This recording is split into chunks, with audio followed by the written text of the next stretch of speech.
All right, let's now do a simple t-test, and let's first take a look at the scenario. So we have here data, and that is data of from 25 5-year-old girls, and they measured the MUAC, which is the middle upper arm circumference. And the middle upper arm circumference is an indicator of acute malnutrition. So what we do know is that in an appropriately nourished population, the middle upper arm circumference is 170 millimeters. But let's assume we don't know the population standard deviation. So that tells us that we have to work with a t-statistic. So now we want to know, let's say those children, they are located in an area where there is a drought or conflict or a natural catastrophe, and they didn't have access to food for like a couple of days or weeks, and now a humanitarian assistance early assessment team goes into that region and checks on the status of that population, and working with little children is often a pretty good indicator because they respond very quickly to deteriorations in their livelihood. Okay, so the first thing we need to do is we need to calculate the 95% confidence interval for the population mean. And we have only a sample. Okay, so here the question is, does this confidence interval include the population of 170 millimeter, or that hypothesized true population mean of 170? So what we do first is, let's calculate the mean and the sample standard deviation from our data. So we can copy that, Control C, and I paste it into Excel. And the first thing I do is I calculate the mean. That's equal to the average. So the mean is 166. And then let's calculate the sample standard deviation. So the sample standard deviation is equal to STDEV.S.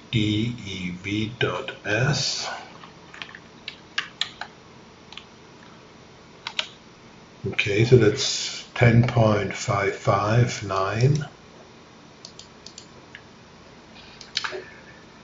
And then we know, because we have 25 observations, that the standard error of our sampling distribution is equal to the sample standard deviation divided by the square root of 25. And then we get a standard error of 2.11 or 2.112. Okay, so now we can calculate the 95% confidence interval, and of course in the previous videos, in the previous lecture on confidence intervals, we had our nice calculator. We could use that, but I will not just calculate it by hand. So let's just maybe a good review. So let's just draw again what we are dealing with in a confidence interval. So we know we have a sampling distribution, and that is specifically the sampling distribution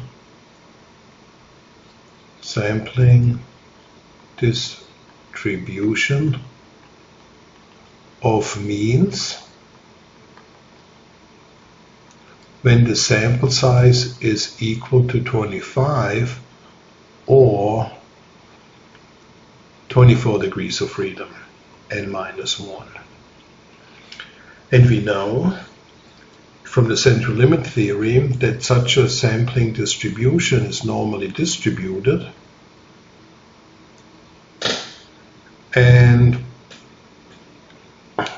now what we do is, in constructing the confidence interval, we assume that our sample mean is the midpoint of that true sampling distribution, but because we are not 100% sure, we now build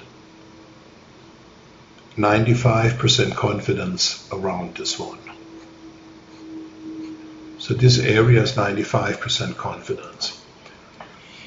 And what we need to do is, we need to find the t where we have now to the left 2.5% probability mass.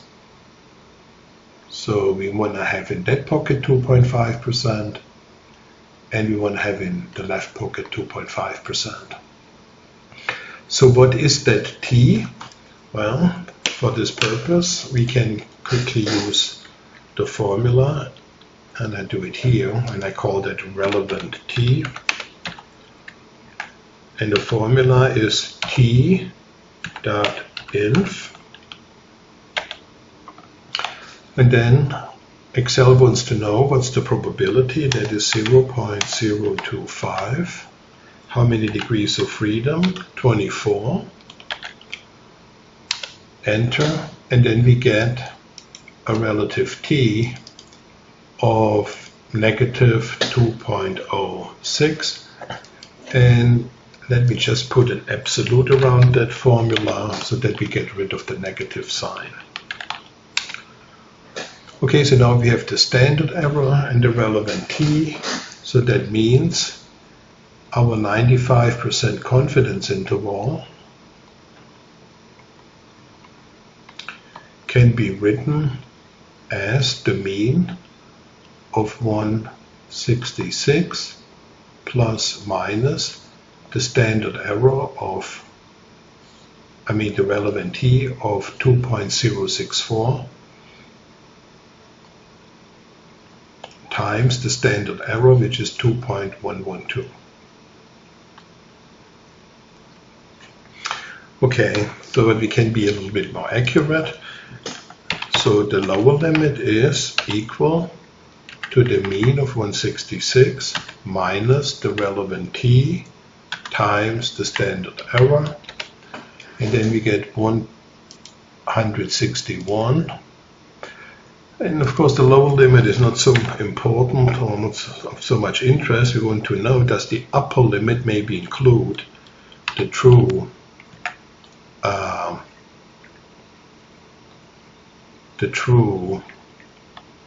population mean, or the hypothetical population mean of a healthy population. So that is equal to 166, the mean, plus the relevant t times the standard error. And now we get 170 something, 359. So it's a so now what we do, so probably at the 95% confidence, it actually includes the population mean. But can we now be really confident that this population is healthy? So maybe a confidence interval here would not be correct. So, but let's quickly add here. So the lower limit here would be, lower limit is 161.64, and the upper limit is 173.6 roughly. Okay. So we probably wouldn't do a confidence interval for a problem like this. What is more likely is that we will do a hypothesis test. So how does a hypothesis test work? So let's delete all ink and let's start with a hypothesis test. So the idea of a hypothesis test is that we hypothesize that the H0 is actually 170. So again, the null hypothesis is always there is no difference, nothing has happened, everything is great. And if we have so the first one says conduct a two-tailed test. So the alternative is, let's assume that the population mean, the mean in the population from where we got that sample, the null is, that mean is 170, and the alternative it's not 170. Okay, so what we now do is we imagine that we are dealing with a sampling distribution, and that sampling distribution actually has a true mean, which is the mean H0 of 170. That is what we hypothesize. Well, then it turned out that we got a sample with a mean of 166. And we know that this true sampling distribution, if the true mean were 170, it would come with a standard error as x bar, which is equal to the sample standard deviation divided by the square root of 25, and we already calculated that as 2.112. 2.112. Okay, so now we need to know how far away is a sample of 25 that averages out to 166 if in the true population the mean is 177. How many standard errors away is such a sample from a true population mean of 170? So what we need to do is we need to calculate our critical t.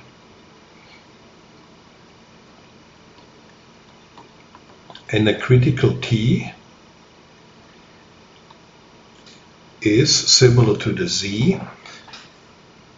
So we say, okay, we have definitely a negative t because we have to, so the general formula is we take our sample mean and then we subtract the hypothetical mean in the population. So now we do 166 minus 170 over the standard error, which is 2.112. Okay, so that is the critical t. But I'll just do that here. The critical t is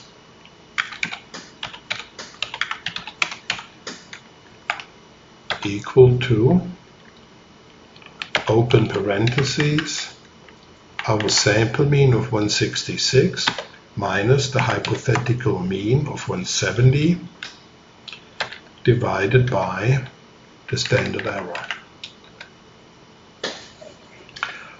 Okay, so now we get a critical t of negative 1.894.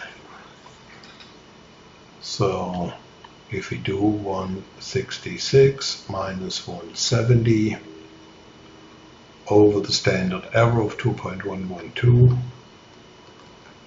we get negative 1.894. Okay, so now we need this information. And next what we do is we look at the t-distribution because we know our sample means are t-distributed with 24 degrees of freedom.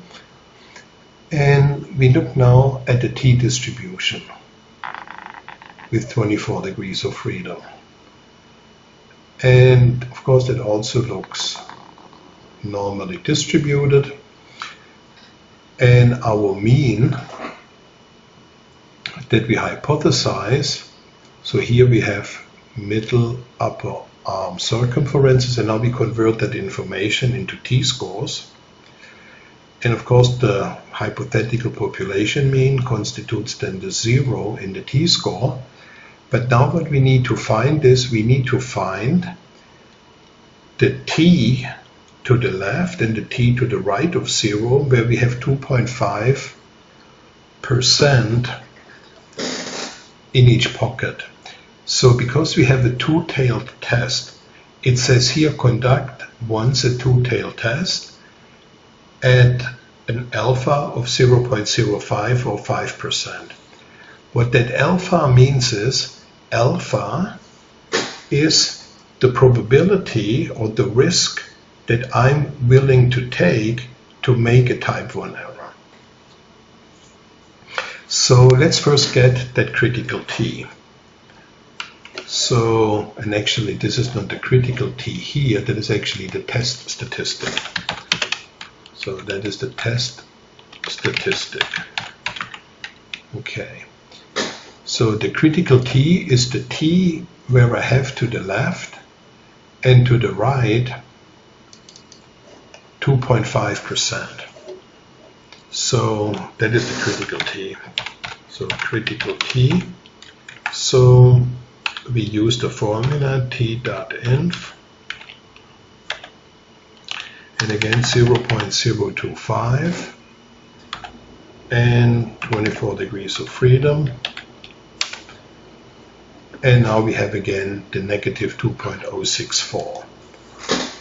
So that means to the left of a t-score of negative 2.064 and to the right of positive 2.064, I have always 2.5%.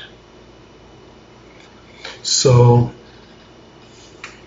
whenever you are asked to do a hypothesis test at an alpha of 0.05 or 5%, but it's a two-tailed test, the 5% are distributed equally in each pocket. So here we have 2.5% and here we have 2.5%. And those critical t-scores, they define what we call the rejection zone. So this is the rejection zone. And we have two rejection zones. So this is the other rejection zone.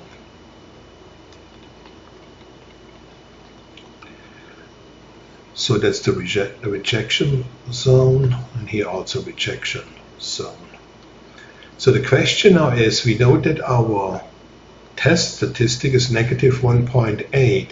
So our test statistic is actually here inside negative 1.894.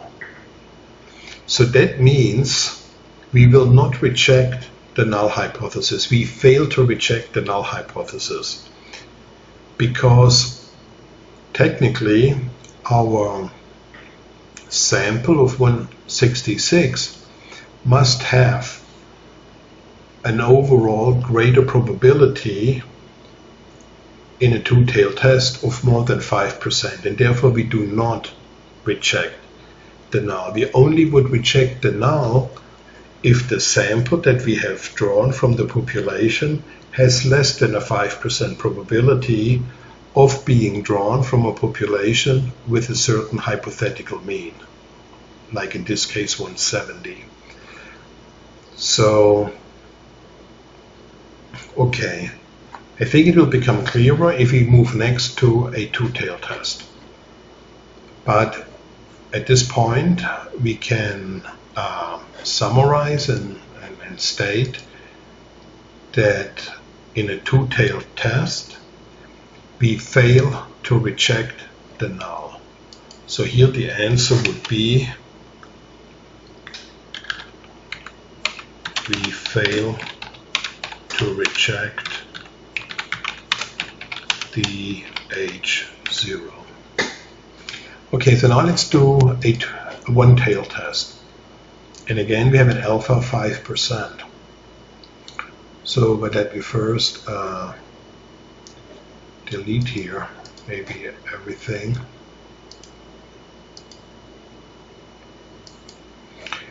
So, okay, so now we do a one-tailed test. In a one-tailed test, we have the alternative, the null and the alternative.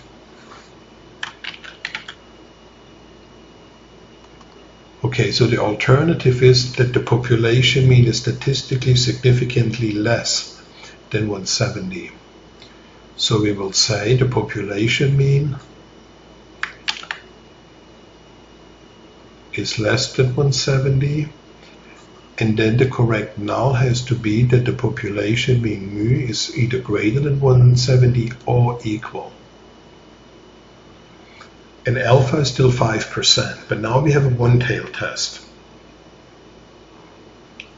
So we still assume that our sampling distribution looks like this, and we hypothesize still that the mean is 170. So the mean H0 is 170, and we have a standard error, and then our sample X bar is 166. And now we want to know, does this fall into the rejection zone, yes or no? Our test statistic has not changed, still negative 1.894. But now we have to look at the t statistic of a one-tailed test. Okay, here again we have the middle upper arm circumference, and here we have the t-score.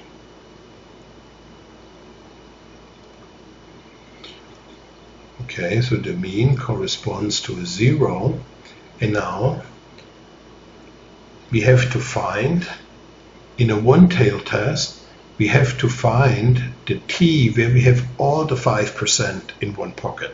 So in a one-tailed test, we do not take the alpha and divide it or split it up equally into the two pockets.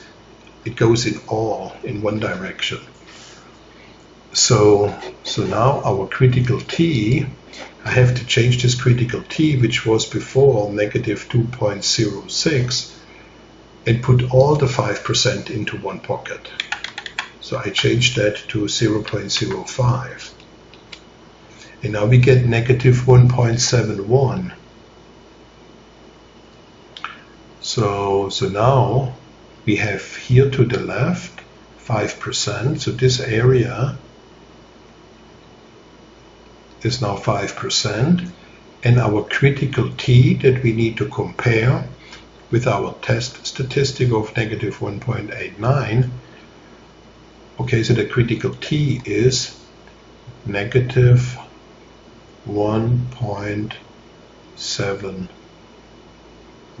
It's good enough. And we can see that our 166 sample mean, let's maybe do a different color. So maybe, I don't know, maybe this one. So this 166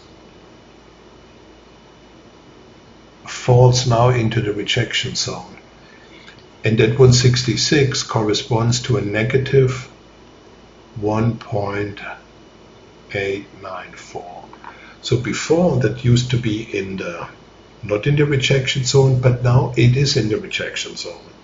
So in this case, in a one-tailed test, and a one-tailed test would make more sense in this context, because obviously nobody would say, let's check whether those children in an area affected by a drought or conflict or a natural catastrophe, whether they are suddenly better nourished. So that naturally calls for a one-tail test.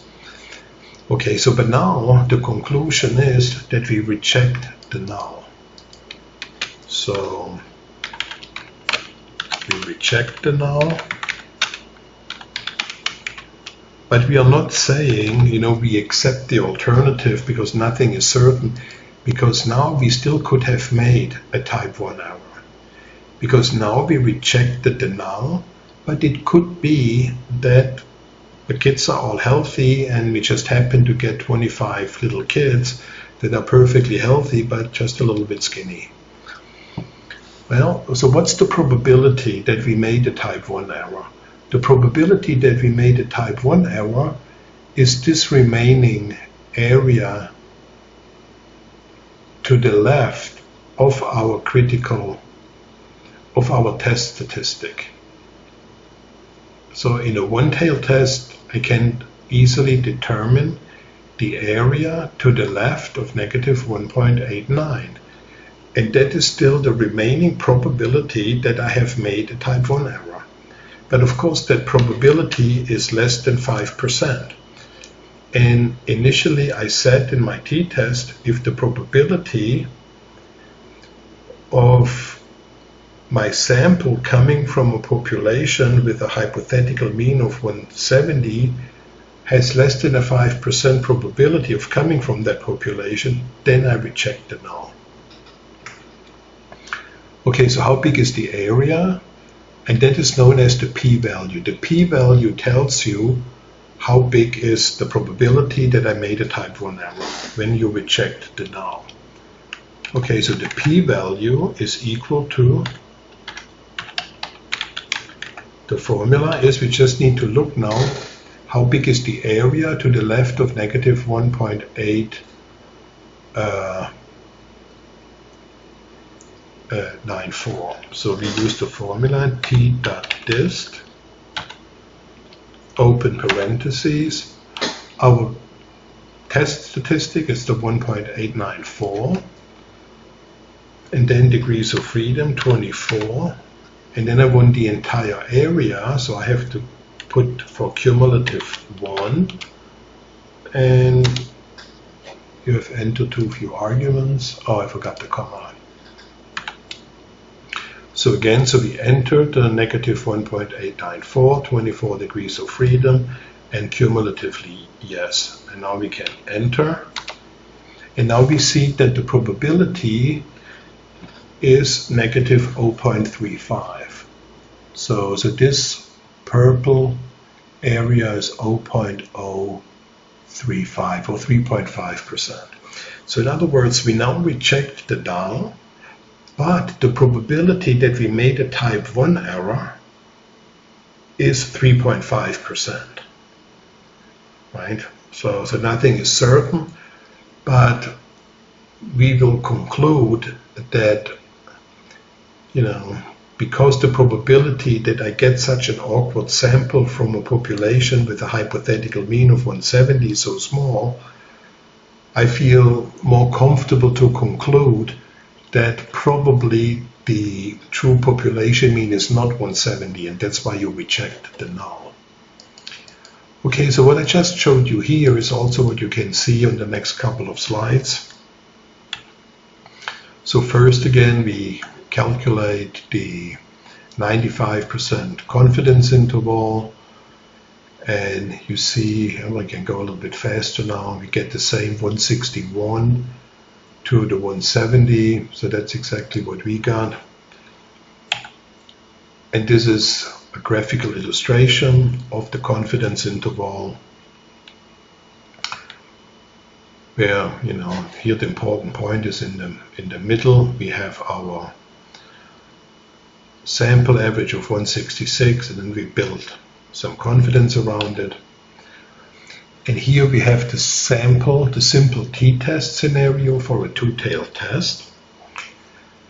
And you see, I try to visualize it, that in a two-tailed test, our critical value is negative 2.064 and 2.064, which you also see here again. And that defines the rejection zone. So that little green areas that you may still see here, they give you the 2.5%. And then you can see that our test statistic of 1.887, which is like our sample mean of 166 is 1.887 below the mean. But for that to be in the rejection zone, it should be 2.064 standard errors below the mean. So it's inside the rejection zone. And therefore, for the two-tailed test, we reject the null. That we fail to reject the null that the population is malnourished. But this changes now with the one-tailed test, and you can see that in a one-tailed test our critical value is negative 1.711, and it means to the left of negative 1.711 we have 5% probability mass. And now our test statistic of 1.887, which has not changed, well, that falls in the rejection zone. And you can see also here what the actual values are. So we have here 166, which is in the rejection zone, and which is to the left of the 1.66.37, which would be the equivalent to the critical value in terms of middle upper arm circumference. And last thing you see here is, we could have made a type 1 error.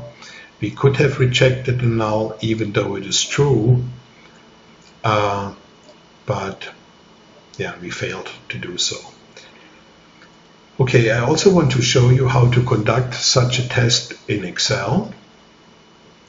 So let's delete all that ink here. And let's say if this is our data, I want to conduct now such a hypothesis test. Excel actually does not have a simple t-test feature. It actually only starts with a paired t-test, what we do next. But we can trick Excel into conducting a simple t-test. So in order to, if you want to do the same test that we just did, but you want Excel do all the work, you just create another column and call that H0. And then you enter just everywhere 170. So now we create a new column, and we just put everywhere 170. Okay, so now we go to data, and then we go to data analysis.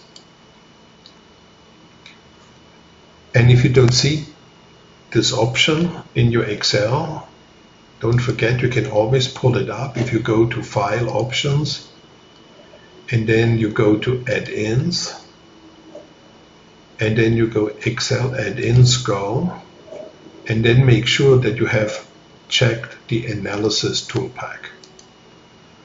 So I have already installed it, and now we can scroll down and you see there is something called t-test paired two-sample for means. This is the one that you want to take, because we have now a fake two-sample test for means.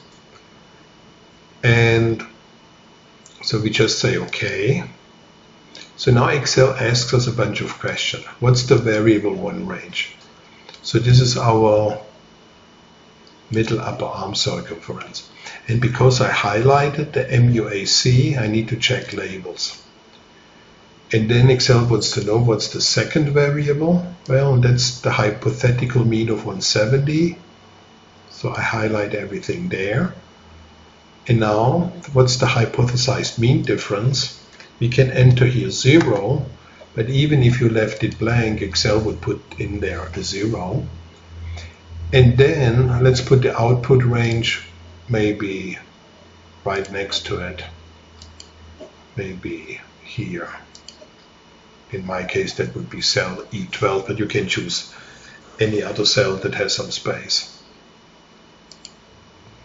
Okay, so now we can see the results of Excel. And you can see, okay, this is our mean of 166. It also gives you the variance, it gives you the number of observations, but it gives you the degrees of freedom. But you see, it gives you also the t statistic now, which is the same that we calculated. So let's also limit it to 3. So this test statistic would be the same as the other one in yellow. And then you can see the probability of having made a type 1 error in a one-tailed test, that is 0.035 or 3.5. And the critical t for a one-tailed test is 1.71, or actually in our case, negative 1.71. Excel will always give you here a positive number. And here we have the same p-value. And you see that the t-stat in a one-tailed test is 1.71, or negative 1.71 if it's to the left. And you can see, because the negative 1.894 is further down to the left, it falls into the rejection zone in a one-tailed test. But in a two-tailed test, the critical t is actually 2.064, but then we have to the left only 2.5%, but our test statistic of 1.894 doesn't fall into the rejection zone, and we therefore fail to reject the null. But you can see everything that we just calculated can also be generated by Excel. Okay, so that was a simple t-test, and we used Excel in order to fake a paired t-test, but in the next example we actually will move to a paired t-test. Okay, but let's just stop here and then let's do a new video for the paired sampled t-test.